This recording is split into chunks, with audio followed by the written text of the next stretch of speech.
जब गुजराती मोहनथाल की बात आती है तो मुंह में घुल जाने वाला वो स्वाद याद आता है। तो आज आप लोगों के साथ ये बहुत ही आसान तरीके से मोहनथाल की रेसिपी शेयर करने वाली हूँ, जिसे बनाने के लिए हमें चाशनी बनाने की बिल्कुल जरूरत नहीं है और बिना कोई झंझट के बहुत ही सॉफ्ट दानेदार मोहनथाल बन के तैयार होगा। Hello friends, kitchen craft recipe में आप सभी का बहुत बहुत स्वागत है। तो चलिए आज की मजेदार रेसिपी बनाना शुरू करते हैं।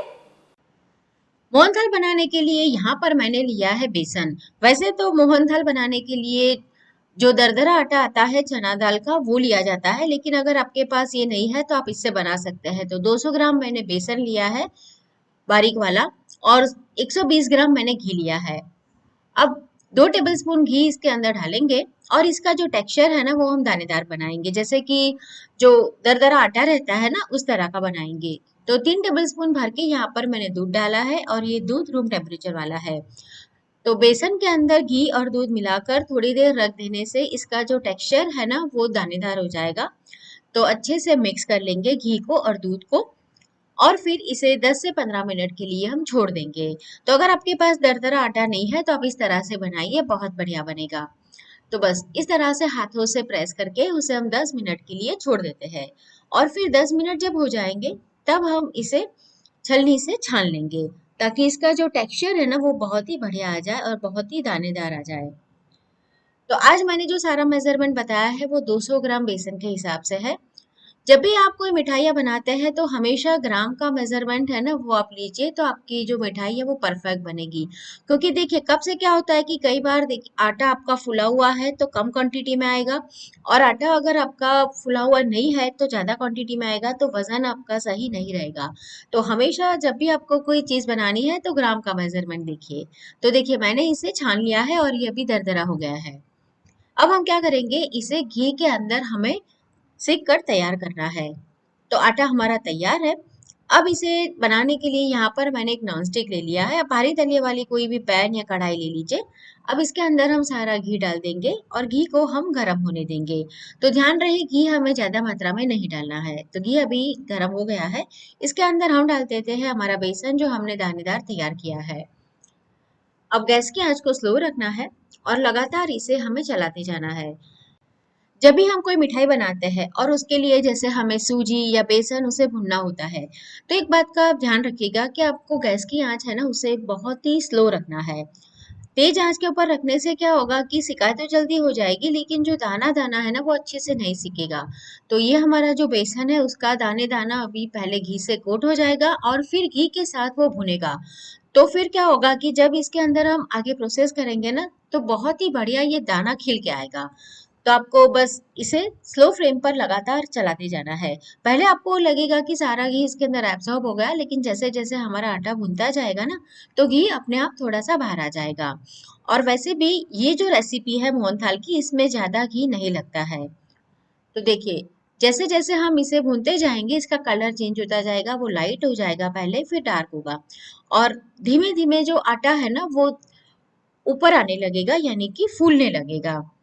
तभी मुझे इसे चलाते हुए तकरीबन 12 से 13 मिनट हो गए हैं। मैं नजदीक से आपको बताऊं तो आपको पता चलेगा कि आटा जो है ना वो हमारा अभी फूल कर ऊपर आने लगा है। देखिए इस तरह से बुलबुले आएंगे और किनारों के ऊपर आपको हल्का सा घी भी दिखाई देगा। तो इसे अभी हमें और 5 से 6 मिनट भूनना है। देखिए इसे हमने थोड़ी देर के लिए ऐसे ही छोड़ा तो नीचे चिपकना शुरू हो गया। तो ये बात का ध्यान रखना है कि लगातार इसे चलाते जाए। अब पहले से काफी हल्का लगने लगा है चलाने में, और ये मैंने 17 से 18 मिनट इसे भून लिया था। तो इसका कलर जो है वो डार्क हो गया है, इसका टेक्सचर भी है वो फूल गया है पूरा, और चलाने में काफी ये हल्का हो गया है। अब हम इसके अंदर दाने उठाएंगे। तो इसके लिए हमें क्या करना है कि इसके अंदर दूध डालना है, और ये दूध आपको ठंडा लेना है। तो 2 से 3 टेबलस्पून दूध डालेंगे। जैसे ही आप ये जो बेसन इतना भुना हुआ गरम है उसके अंदर ठंडा दूध डालेंगे ना, तो इस तरह का रिएक्शन आएगा। तो सारा आटा है ना आपका फूल कर ऊपर आएगा और कलर उसका तुरंत ही चेंज हो जाएगा। तो आज इसके अंदर मैंने कोई भी कलर नहीं डाला है, ये इसका नेचुरल कलर है, और बहुत ही बढ़िया अभी इतनी खुशबू आ रही है। मेरे अड़ोस पड़ोस वाले को भी पता चल गया है कि आज रेसिपी में मोहनथाल बन रहा है। तो देखिए बहुत बढ़िया इसका दानेदार टेक्सचर हो गया है। तो अभी और दूध हमें नहीं डालना है, बस अच्छे से हमें इसे मिक्स कर लेना है। तो अभी हमारा काम खत्म हो गया है, इसे ज्यादा भूनना नहीं है तो गैस हम बंद कर देंगे। वैसे तो मोहनथाल बनाने के लिए चाशनी बनानी पड़ती है, लेकिन आज हम बिना चाशनी का बनाएंगे। तो इस तरह से तैयार हो जाने पर इसके अंदर हम डालने वाले हैं 1 कप भर के कंडेंस मिल्क। लेकिन उससे पहले डाल देंगे थोड़ा सा इलायची पाउडर फ्लेवर के लिए। और यहाँ पर मैंने जो कप लिया है वो 250 ml का है। 250 ml यहाँ पर मैंने कंडेंस मिल्क डाला है, जिससे चाशनी बनाने की बिल्कुल जरूरत नहीं पड़ती है और बहुत ही सॉफ्ट और मॉइस्ट मोहनथाल तैयार होता है।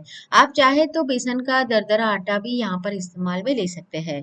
आप कंडेंस मिल्क डालेंगे ना तो आपको ऐसा लगेगा कि इसके अंदर गुठलियां आ गई है, लेकिन थोड़ी ही देर में वो अपने आप इस तरह से जब आप इसे प्रेस करेंगे ना तो मेल्ट हो जाएगी। गैस की आंच को हमें स्लो ही रखना है। तो 2 से 3 मिनट जब आप इसे मिक्स करेंगे तो बहुत ही आसानी से ये मिक्स भी हो जाएगा और इस तरह का इसका टेक्सचर आ जाएगा। और 2 से 3 मिनट हमें इसे चलाते रहना है, तो थोड़ा ये गाढ़ा हो जाएगा। तो देखा आपने कितना आसान तरीका है, झटपट से बस आपने बेसन भून लिया और तैयार आपका मोहनथाल। तो अभी मैंने गैस बंद कर दिया है और इसे ई पैन के अंदर ही रखेंगे। 3 से 4 मिनट इस तरह से चलाते जाएंगे ताकि ये जल्दी से ठंडा हो जाए। जैसे जैसे ये ठंडा होता जाएगा गाढ़ा होना शुरू हो जाएगा। तो ये प्रोसेस अगर हम पैन में कर लेते हैं तो इसे जमने में कम समय लगेगा। चाशनी वाला मोहनथाल किस तरह से बनाया जाता है उसकी रेसिपी भी मैंने आप लोगों के साथ शेयर की है, लिंक नीचे डिस्क्रिप्शन बॉक्स में है। तो बस 3 से 4 मिनट ठंडा करने के बाद इसे हम एक मोल्ड में निकाल देंगे। मोल्ड को मैंने घी से ग्रीस कर लिया है। आपके पास ऐसा मोल्ड नहीं है तो आप कोई भी थाली ले लीजिए और जितनी हाइट आपको रखनी है उसके हिसाब से आप उसे सेट कर दीजिए। तो स्पैचुला से हम इसे लेवल अप कर देंगे। तो बहुत ही आसान तरीके से झटपट से हमारा ये मोहनथाल तैयार हो गया। जिसे चाशनी बनाने में परेशानी आती है या कोई पहली बार बना रहा है तो ये रेसिपी को जरूर ट्राई कर सकता है। बहुत ही आसानी से तुरंत ही तैयार हो जाती है। तो त्योहारों में जब हमें ढेर सारे काम होते हैं तो आप इस तरह से मोहनथाल बनाकर मेहमानों को सर्व कर सकते हैं। अब गार्निशिंग के लिए यहाँ पर मैंने काजू और पिस्ता ले लिए हैं। गार्निशिंग में आप चाहे तो चांदी का वर्क भी लगा सकते हैं, लेकिन यहाँ पर मैंने ड्राई फ्रूट डाला है, चॉइस आपकी है। तो थोड़े से पिस्ता भी डाल देंगे और इसे सेट होने के लिए छोड़ देंगे। अगर आपको जल्दी है तो आप इसे फ्रीज में छोड़ेंगे तो आधे घंटे में सेट हो जाएगा, लेकिन फिर आपको फ्रीज में ही रखना पड़ेगा क्योंकि फ्रीज में से जैसे ही बाहर निकालेंगे ना तो इसमें से पानी छूटने लगेगा। तो अगर आपके पास समय है तो आप इसे बाहर 2 घंटे के लिए छोड़ दीजिए। 2 घंटे में बहुत आसानी से ये सेट हो जाता है। तो अभी 2 घंटे हो चुके हैं, तो इसे अभी हम निकाल देंगे। तो निकालने के लिए क्या करेंगे, एक प्लेट के ऊपर इसे हम पलट देंगे और फिर उसे सीधा कर लेंगे। तो बहुत ही आसानी से बाहर आ जाएगा, लेकिन पहले हम साइड को इस तरह से छुड़ा लेंगे। वैसे तो मैंने घी से ग्रीस कर लिया था, लेकिन फिर भी इस तरह से आप नाइफ की मदद से थोड़ा सा इसे छुड़ा लेंगे तो आसानी रहेगी इसे बाहर आने में। तो अब एक प्लेट उसके ऊपर रखेंगे और इसे पलट देंगे। ये जो मोहनथाल है इसे आप बाहर 3 से 4 दिन तक और फ्रीज के अंदर 7 से 8 दिन तक आसानी से स्टोर कर सकते हैं।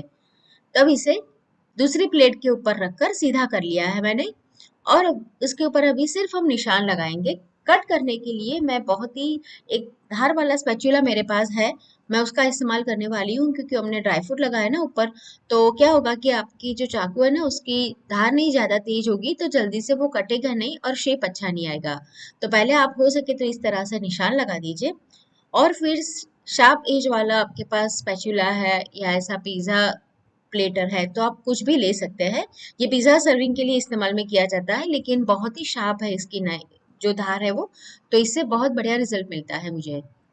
तो देखिए बहुत ही बढ़िया सा हमारा मोहनथाल तैयार है। तो दोस्तों आप ये रेसिपी कहाँ से देख रहे हैं, कहाँ से मेरे साथ जुड़े हैं, कमेंट में जरूर बताएं। और आप कौन सी रेसिपी ट्राई कर चुके हैं, आपको कैसा रिजल्ट मिला वो भी मुझे कमेंट में जरूर बताएं। तो फिर से मिलेंगे दोस्तों नई मजेदार रेसिपी के साथ।